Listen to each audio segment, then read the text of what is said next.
And we'll start off with the star of the week, the catalyst behind it all.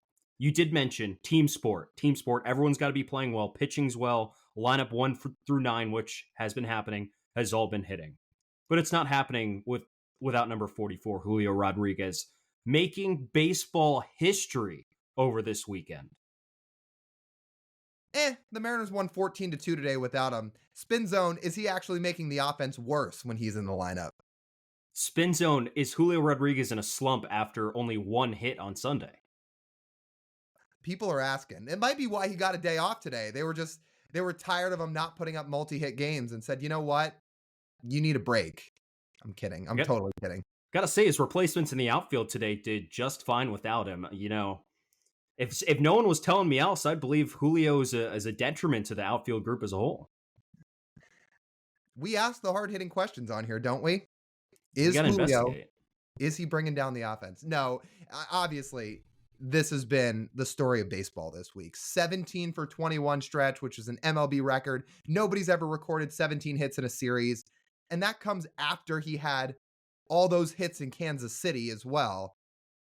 I mean, it's just been incredible what he's been doing, especially against an Astros team where, again, the Mariners have had just nightmares playing in that park. Minute Maid Park has been a house of horrors for Seattle forever now.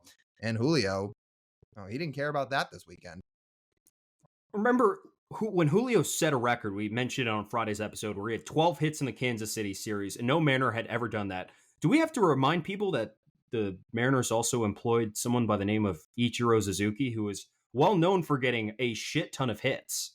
And Julio did something that he never did. And Ichiro, of all people, had never had 17 hits in a 4-game span. Can you just think about that? Nobody ever in the history of baseball, not Ted Williams, not Babe Ruth, not Willie Mays, not Lou Gehrig, not Mickey Mantle. Man, I'm naming a lot of Yankees. Fuck them. Joe DiMaggio. You're still naming Yankees. How about Barry Bonds? Should I just run through Monument Park? Yogi Berra? Well, how about Barry Bonds? How about Hank Aaron? How about Pete Rose? We know Barry Bonds walked too much.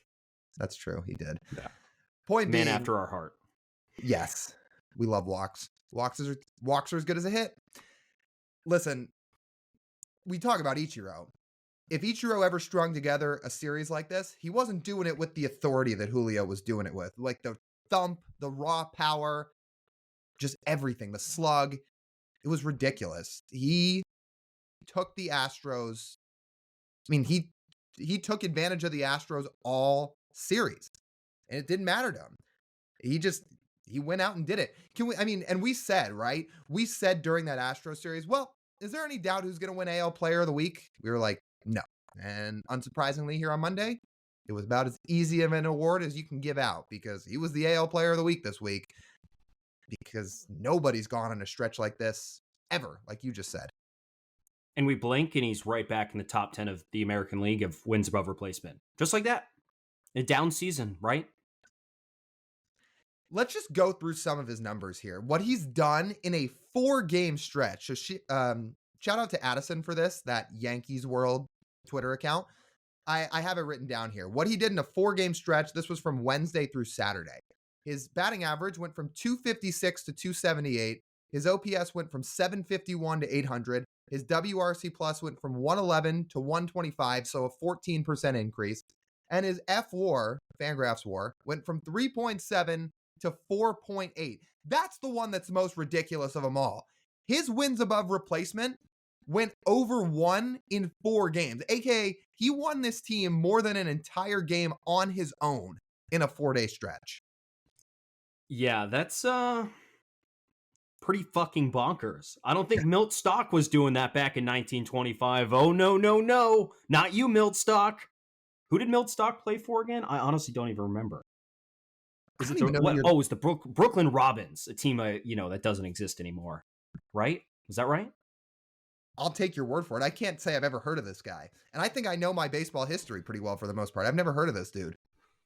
Yeah, I haven't either, but Julio's out there breaking records. It's just amazing. And we said it on Friday, so I'm just going to reiterate it because it remains true. The biggest acquisition, as they kept saying throughout the entire season of what this roster needed to happen, was not only that the whole team start playing well, is that how much better is this roster if Julio is just who Julio is? Well, we look at it now, and Julio's stats are pretty freaking close to what they were last year at this point, with better defense and a better roster around him, top to bottom. And would you look at that? Look at where the Mariners are. Currently 2.5 games back. I don't think the Rangers are going to lose tonight to the Diamondbacks, so they'll probably still remain 3 games back in the division. But just look at what that's done, man. Like, it sometimes it is more simple than we make it out to be. Similar to how they went on that 14-game win streak last year. That was when Julio got really hot and the team just rode him. They're doing the same thing right now. We say it all the time. This team goes as Julio goes. And when he's playing like this, not that he's going to get 17 hits every series, but when he is playing at the level that everybody knows he's capable of playing, this team just motors. I mean, it takes so much pressure off of everybody else. And as a result, guys are more relaxed, they're looser, they hit. Everybody's just rallied around Julio. Did Milt Stock also break up a fight during his streak like Julio did?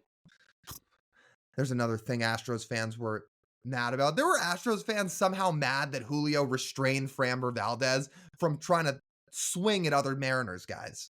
Yeah, it was probably Caballero's fault for standing in the batter's box, right? He was in the way of the pitch. That's what was really at fault there. I love these Astros people that say Mariners have a reputation for this, as if the Astros haven't thrown at the Mariners like 5 separate times in 3 seasons. Not like Framber hasn't already thrown at somebody this season for the exact same scenario of getting shelled and then taking his frustration out by buzzing someone. Sad. At least they didn't throw at Julio, because I would have been fucking pissed if they threw at Julio. But Framber, decided to just take his anger out on the next person instead of like aiming for Julio's wrists, like something else that happened in Houston last year.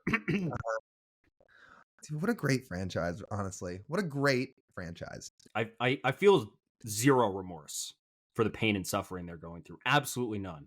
Like, sorry. Pain and suffering as if they're not still holding a playoff spot. Yeah, and, the freshest World Series trophy there is. Now, I hope them in Texas spend the rest of the year just butting heads and pissing each other off, so Mariners don't have to worry about it, and they can just clean up business at the end of the year.